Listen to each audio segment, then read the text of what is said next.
నా ప్రాణమా యెహోవా యందు నమ్మకం ఉంచిన నీవు నిరీక్షణ కలిగి ఉండు. అంటే భవిష్యత్తులో దేవుడు నాకు బహుమానం ఇస్తాడు. నేను ఈ కాలంలో విశ్వాసం ఉంచితే, ఈ కాలంలో దేవుని సన్నిధిలో నేనుంటే, ఈ కాలంలో నేను దేవుని స్తుతిస్తూ ఉంటే, నేను దేవుని కొరకు కన్నీటి ప్రార్థన చేస్తుంటే, దేవుని కొరకు నేను కష్టపడుతుంటే నాకు ఒక గొప్ప బహుమానం ఉంది భవిష్యత్తులో. ఆ నిరీక్షణ ఉండాలి.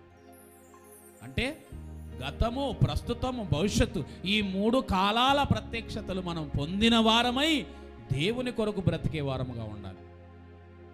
నీ దేవుడు గతకాలం అంతా చేసినటువంటి పనిని బట్టి ఆయన కృతజ్ఞతాస్తుతులు చెల్లించాలి. ఆయన చేసిన మేలును బట్టి. అందుకనే ఆ మేలులను మర్చిపోకూడదు. నా ప్రాణమా యెహోవా చేసిన ఉపకారములలో దేనిని మరవకు. అందుకనే గతమును మరువని దేవుడు చెప్పలే, వాటన్నిటినీ జ్ఞాపకం చేసుకో, కానీ కృతజ్ఞతతో జ్ఞాపకం చేసుకో.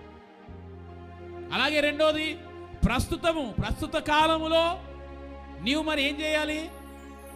నా ప్రాణమా నాలో ఎలా కృంగిపోతున్నావు? నువ్వు కృంగిపోకు, దేవుని యందు. అందుకని నువ్వు నమ్మకం ఉంచాలి. అప్పుడే మనము ఈ భూమి మీద దేవుని మనస్సును ఎరిగిన వారమై మనము నిజంగా ఫలవంతమైన జీవితం జీవించగలుగుతాం.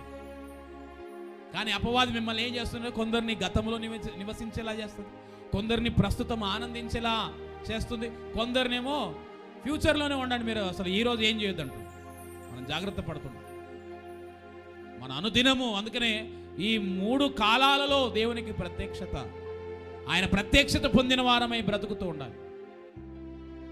అందుకని క్రీస్తు రాకడా రాబో కాలమును గురించిన నిరీక్షణ. ఇది కూడా మర్చిపోతే, ఈరోజు మనం చేస్తున్న మంచి పనులను బట్టి, ఈరోజు మనం చేస్తున్న దేవుని కార్యాలను బట్టి మనము భవిష్యత్తు ప్రభువులో ఉన్న బహుమానమును పోగొట్టుకునేలా అడుగులు వేయకూడదు. రానున్న దినాల్లో మనం ఇంకా ఎక్కువగా మన అడుగులను బలపరచుకోవాలి.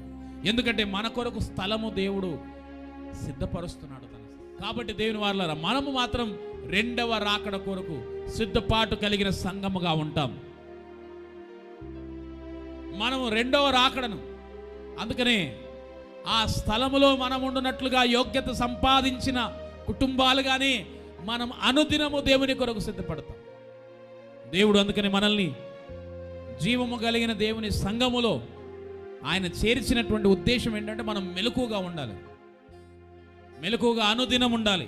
అంటే మనము జ్ఞానవంతులమై